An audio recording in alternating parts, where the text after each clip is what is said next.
All right, let's go, Mr. Wayne. We are sitting here with the Message of New Thought by Abel Allen. We are going to start working on our commentary, and we're going to open it with this video.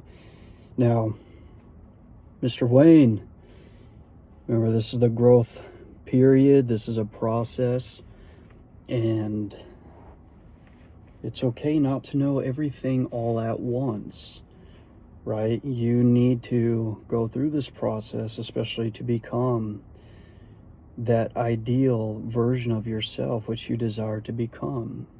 Okay? You said it before, we're going to say it again right now. You don't need to be perfect at doing this. Okay, you need to be authentic, you need to be human, you need to be real, especially since you're sitting here on camera in front of the world. Now, I know eventually these videos are going to be watched a lot sometime down the line. Right now it is, what is it? Sunday, February 9th. It is 12:53 in the morning.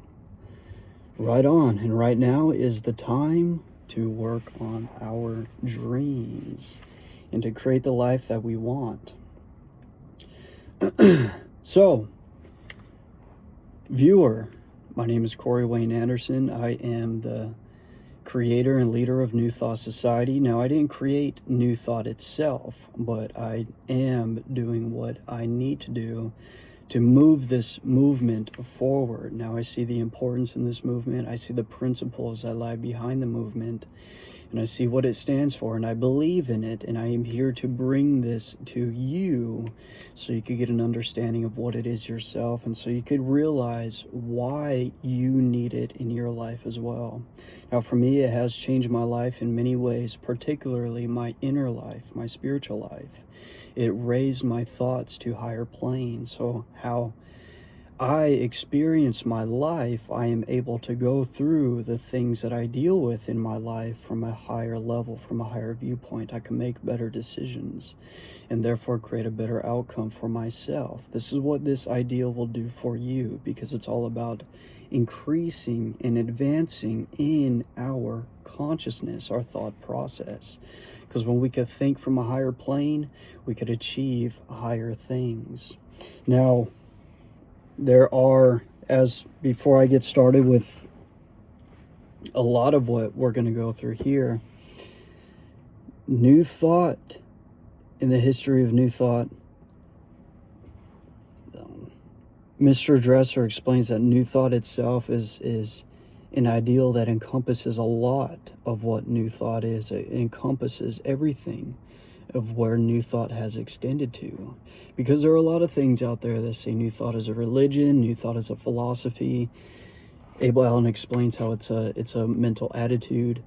Now, ultimately, the reason it's reached into so many different fields, so to speak, of our life is because of the nature of what it is in general, right? It encompasses principle. It encompasses universal laws.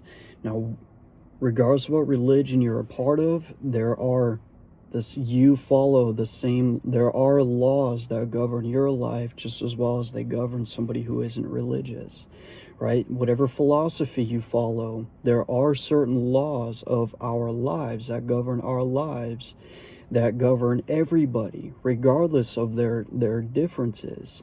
Law of causation, for example. Cause and effect is a universal law. It was created by a higher intelligence, an intelligence that is everywhere and within everything. Now, regardless of, like I said, whatever religion you're in, whatever philosophy you're in, the law of cause and effect is a universal law, and it is in play. Now, this is the material that New Thought itself focuses on. And that's just one example. Okay, there is, like I said, there are a lot of different avenues and a lot of different ways these principles have been expressed.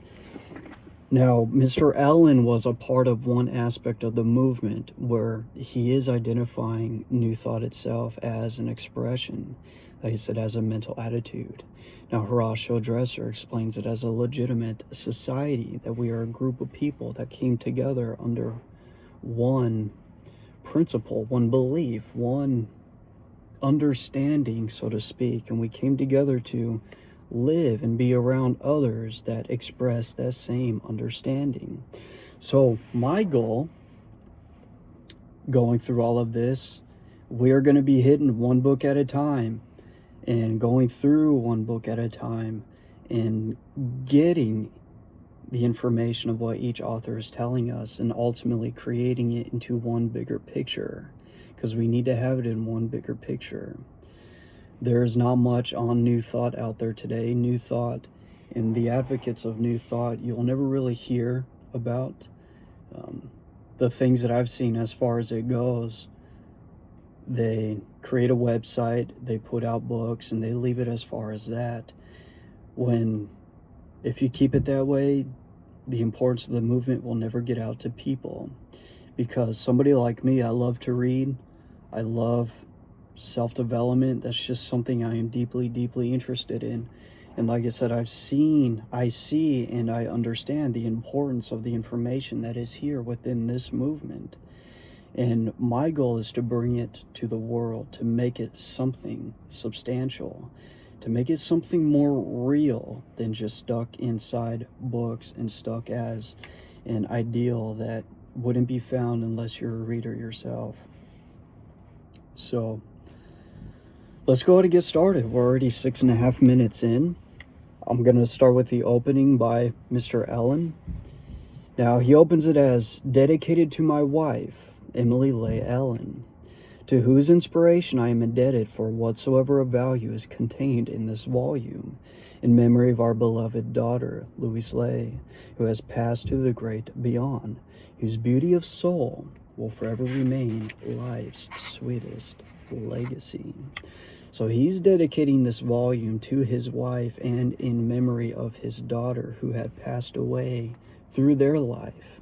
I'm sure that was very, very hard for him and his daughter to have to go through.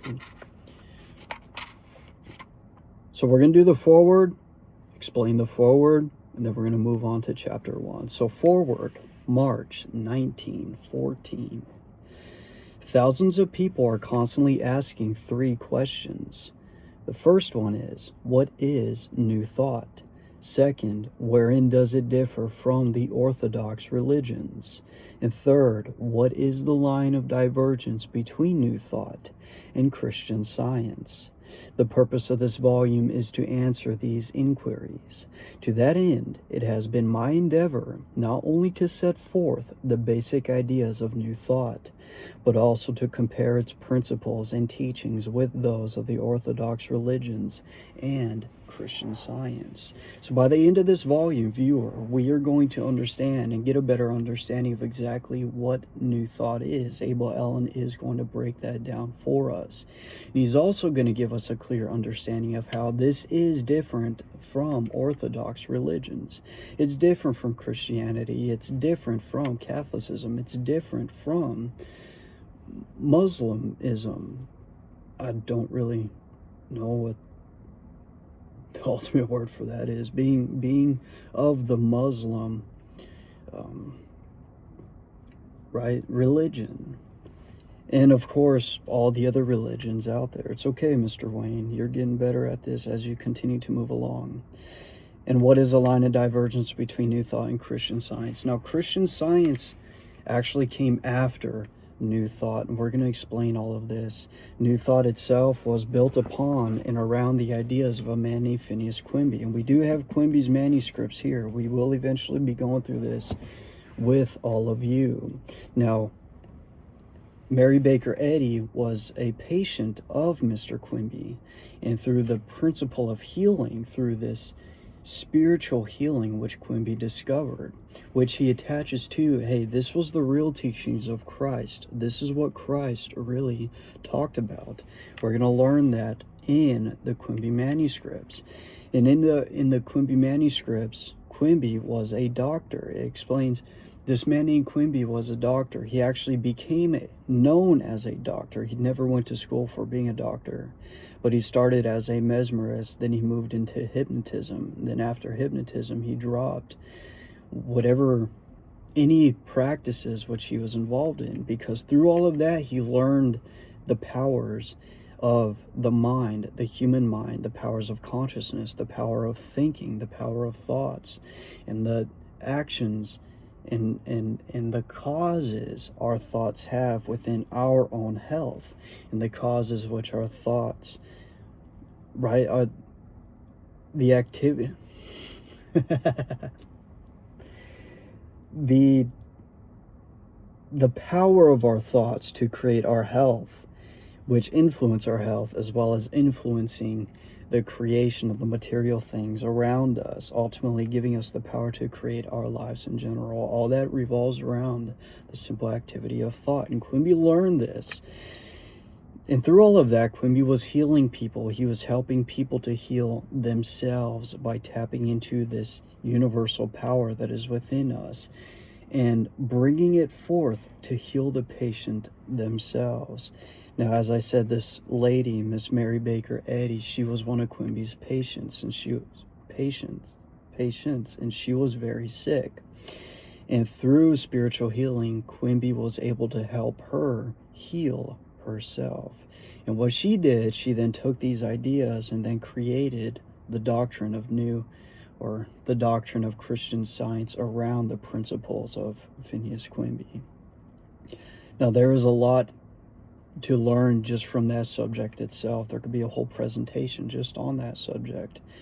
But we're ultimately going to be able to go through all of that. We will go through all of that to give you and me a better understanding of the divergence between New Thought. Well, as we're saying right here, Abel Allen's going to give us the difference between New Thought and Christian Science as well.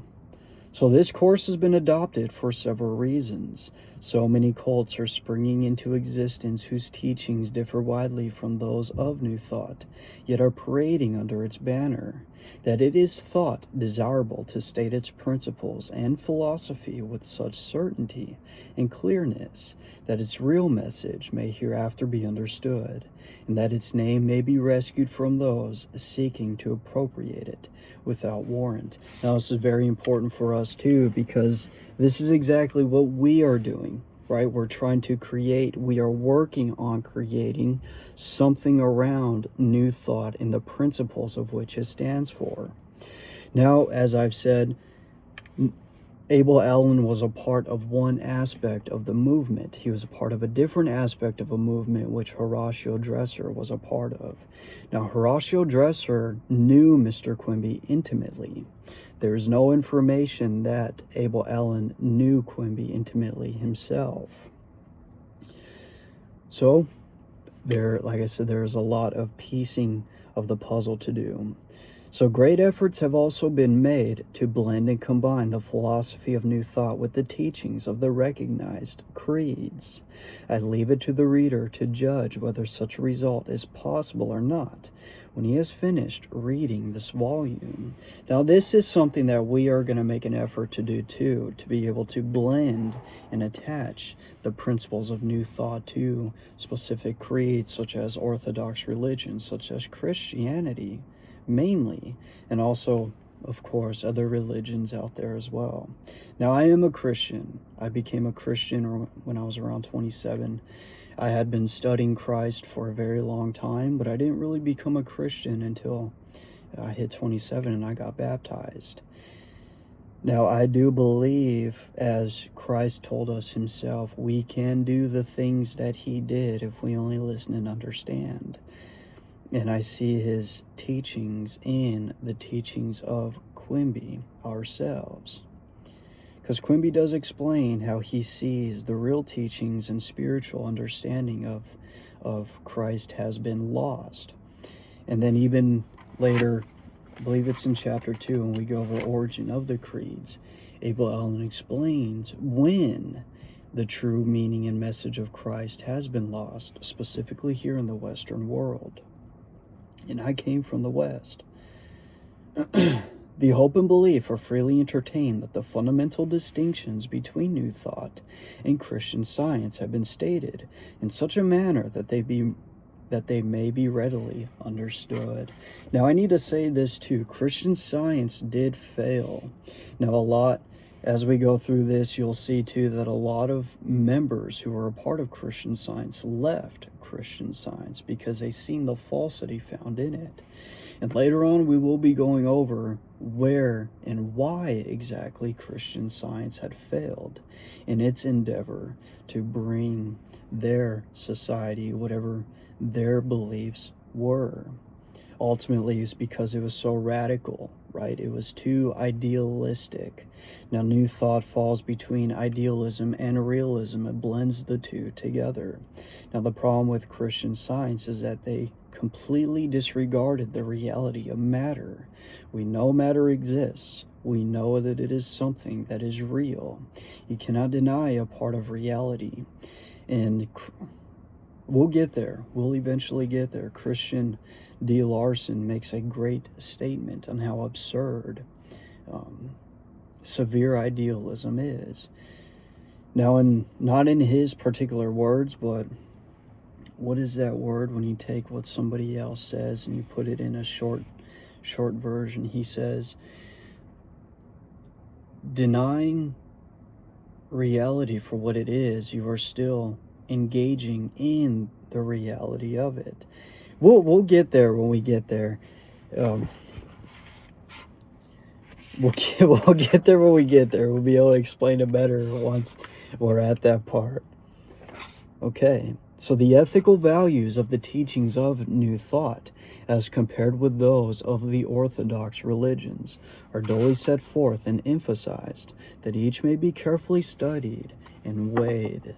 So Abel Ellen is going to give us the clearest understanding, or at least attempt to give us the clearest understanding we could have, which will allow us to see that main divergence of why we are different than orthodox religions.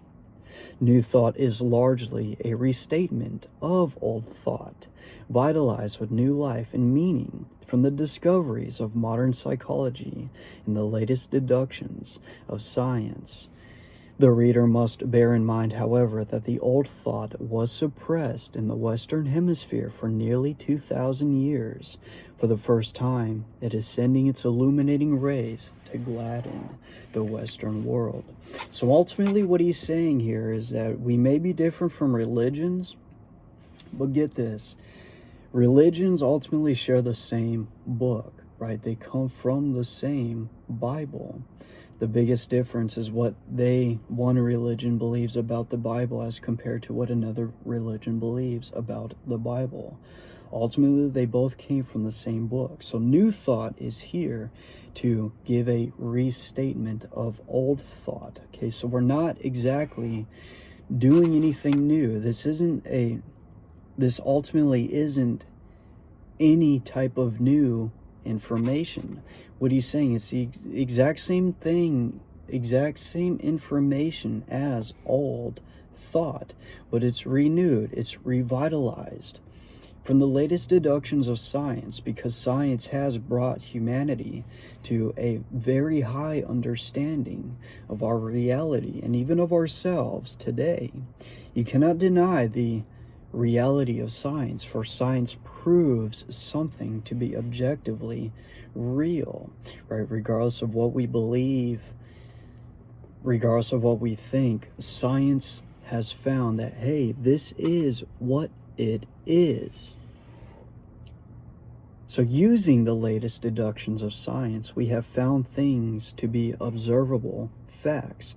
Facts are facts, opinions are opinions. And what we know from science today, we are using factual understanding to revitalize the information of old thought and what the greatest teachers of the past have left for us.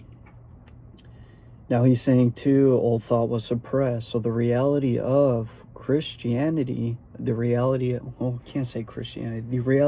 Christ and what Christ really came to teach and give us, which is our connection with the universal Father, our connection with God ourselves. This is what Christ came to give us. This understanding, this reality was suppressed. It was hidden. Now, for the first time, it is sending its illuminating rays to gladden the Western world. So New Thought is here to uncover that higher understanding, that real teaching which Christ has came to give us. The effort has been made to set forth the essential teachings of New Thought in a concrete form, in one convenient volume, and to that end I have drawn with considerable freedom from modern science, philosophy, and the leading writers on New Thought. The quotations employed embrace some of the best thought of modern times. Excuse me, sorry. It is my earnest hope that this volume may arouse and animate a general interest in the study of New Thought, and awaken a responsive core to the beauty and sublimity of its teachings. Abel L. Allen. Now, that is also my hope with doing all of this myself and getting in front of camera, talking about the book, reading the book, talking about it, and explaining it, so we could bring New Thought from when it started through all the phases it went through and modernizing it to where we are now as humanity, as a people, right, as a whole, with the latest and greatest deductions of science. Because we are in the age of reason. This is the scientific age. Now, knowing that we are in the scientific age, people look mainly to science for truth, for life, for understanding. And science has uncovered and discovered the realities of what Christ did come to teach, to awaken the Christ that already exists within all of us, to awaken a responsive chord to the beauty and sublimity of its teaching, of the teachings of Christ, of the teachings of Spirit, and teachings of God, and all the good, all the great stuff. So that's the end of the foreword. We're going to end this right here. We hope to see you in New Thought Defined in Chapter 1.